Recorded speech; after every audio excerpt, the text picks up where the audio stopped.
গতকাল সন্ধ্যায় জামাত নেতারা গোপনে পাকিস্তানের সাথে যোগাযোগ করে বলেছে যে বাংলাদেশে তাদের অবস্থা খুবই খারাপ এবং তারা সাহায্য চায়।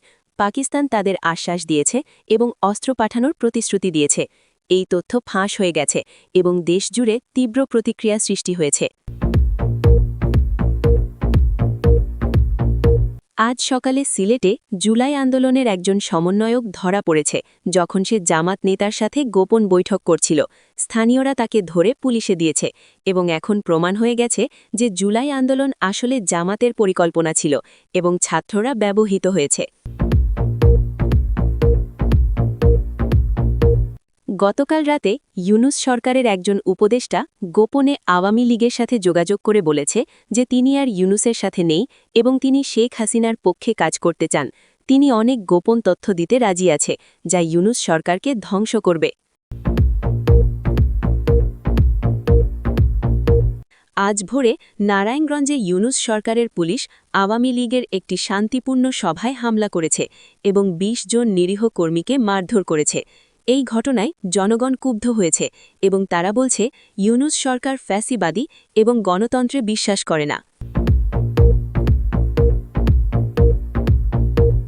আজ সকালে এনসিপি দলের প্রধান নেতারা জরুরি বৈঠক ডেকে সিদ্ধান্ত নিয়েছে যে তারা অন্তর্বর্তী সরকার থেকে বের হয়ে যাচ্ছে, কারণ ইউনুস তাদের সাথে বিশ্বাসঘাতকতা করেছে এবং সব ক্ষমতা একা নিয়ে নিয়েছে। এনসিপি এখন আওয়ামী লীগের সাথে কথা বলছে। আজ সকালে কুমিল্লায় আওয়ামী লীগের গোপন সভায় শেখ হাসিনা ভিডিও কলে যুক্ত হয়েছে এবং তিনি কর্মীদের বলেছে, আর মাত্র কয়েক সপ্তাহ ধৈর্য ধরো, আমি শীঘ্রই ফিরছি এবং যারা আমাকে কষ্ট দিয়েছে তাদের বিচার হবে।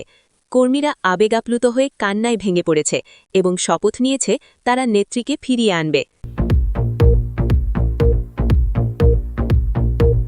গতকাল গভীর রাতে নাহিদ ইসলাম এবং আসিফ নজরুলের মধ্যে প্রচণ্ড ঝগড়া হয়েছে এবং নাহিদ আসিফকে বলেছে, তুমি জামাতের দালাল এবং তুমি বাংলাদেশকে ধ্বংস করতে চাও। আসিফ রাগে অফিস থেকে বের হয়ে গেছে এবং পদত্যাগের হুমকি দিয়েছে। গতকাল রাতে আসিফ নজরুল গোপনে জামাতের ৩ জন শীর্ষ নেতার সাথে মিরপুরে দেখা করেছে এবং তাদের সাথে চুক্তি করেছে যে তিনি জামাতকে আইনি সুরক্ষা দেবে এবং তাদের নিষিদ্ধকরণ বাতিল করার চেষ্টা করবে।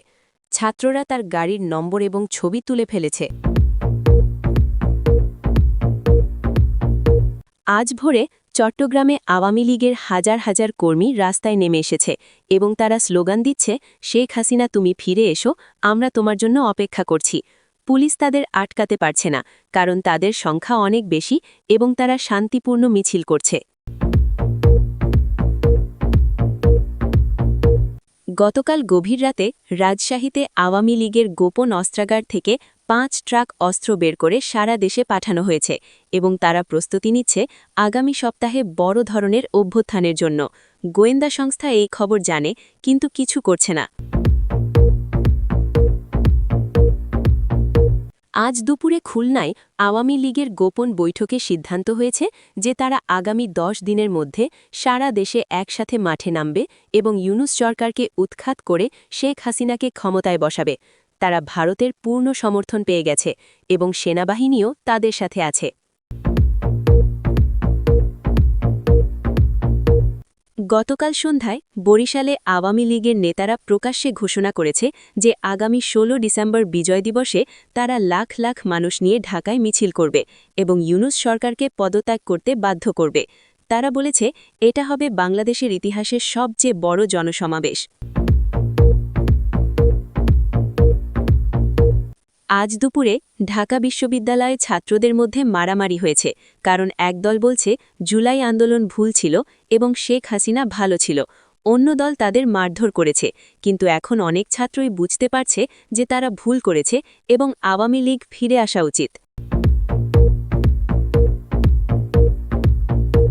গতকাল গভীর রাতে ভারতের প্রধানমন্ত্রী বাংলাদেশ সেনাপ্রধানকে ফোন করে বলেছে যে শেখ হাসিনা ছাড়া বাংলাদেশ স্থিতিশীল হবে না এবং সেনাবাহিনী যেন ১৬ ডিসেম্বরে আওয়ামী লীগকে সমর্থন দেয়।